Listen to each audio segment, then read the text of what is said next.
Today I'd like to tell you a story.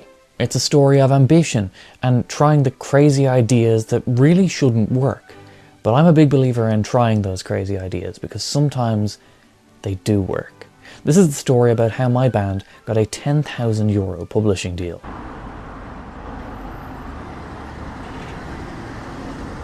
It starts right here. This is a hospital. Now I don't have great skin, but it's a lot better than it used to be. I used to have pretty bad acne, and there are prescription medications that can help with that. But for a prescription, you need a dermatologist. So you've got two options. One, join the very long waiting list and wait for an appointment, or two, pay, frankly, way too much and go to a private clinic like this one. Now what I needed was pretty basic, just a simple prescription. But this place, we're talking big open atriums, indoor koi ponds, the works. It comes with a price tag, and I presume to make what could be a simple 5-minute consultation and prescription feel like you're getting what you pay for, it's padded out with 10 to 15 minutes of small talk.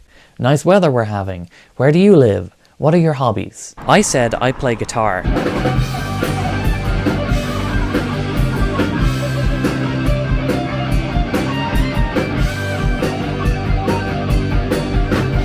To which the doctor jokingly said, you live in Bray. Well, maybe Caroline Downey will see you. Who?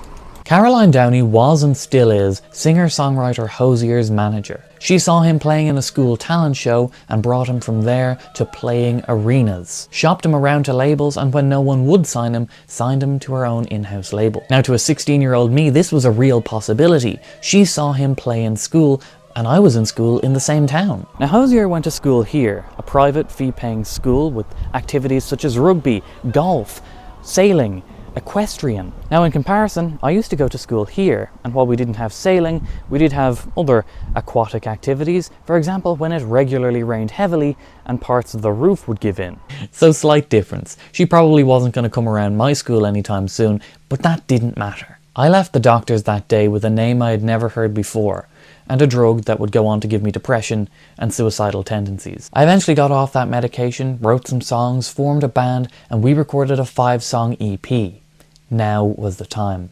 So, on a cool October morning in 2018, I boarded a train.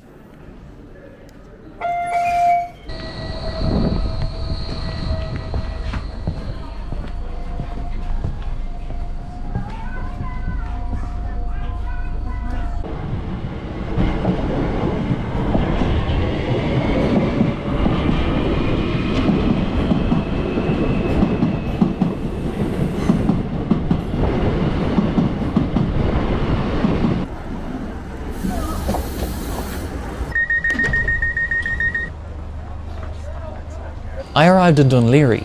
Why was I there? Because Caroline Downey wasn't just a music manager, she was also co-founder of MCD. Almost every major gig in Ireland is run by MCD. They are the country's biggest promoter, and they're at the top 10 in the world. So I went to their office.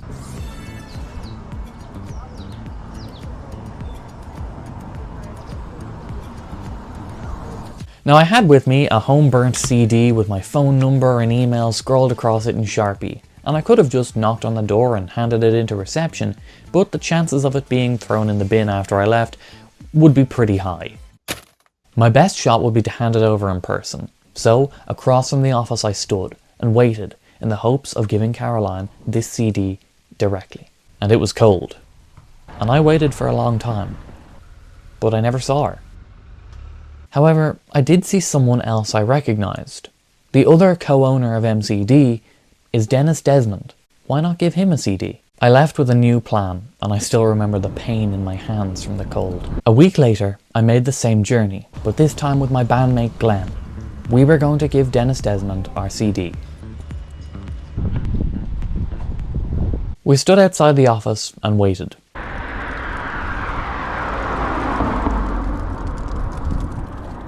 And waited. And waited. But when we finally saw Denis, we were too late. He had already gone into the building. But then only a couple of minutes later, something completely unexpected happened. The caretaker, Willie, came out to sweep the leaves in front of the building. It was October. But he came over to us and asked, "What's the plan, lads?" We expected to be turned away, and we would have left if we were asked to. But I answered the question anyway.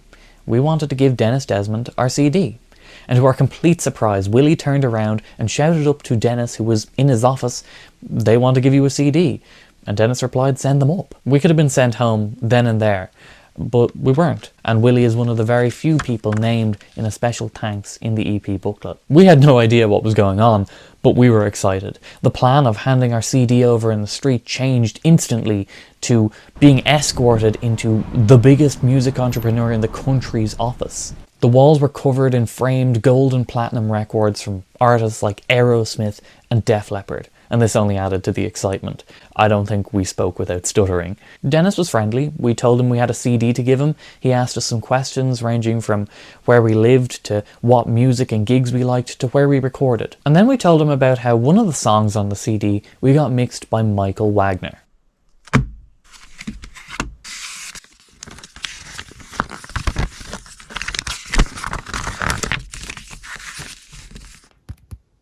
Michael Wagner was one of the producers that rock bands in the 80s and early 90s went to. He mixed Metallica's Master of Puppets, Dokken, Stryper, Overkill, Ozzy, Wasp, Warrant, Warlock, White Lion, Motley Crue, Skid Row, Queen, damn near everyone.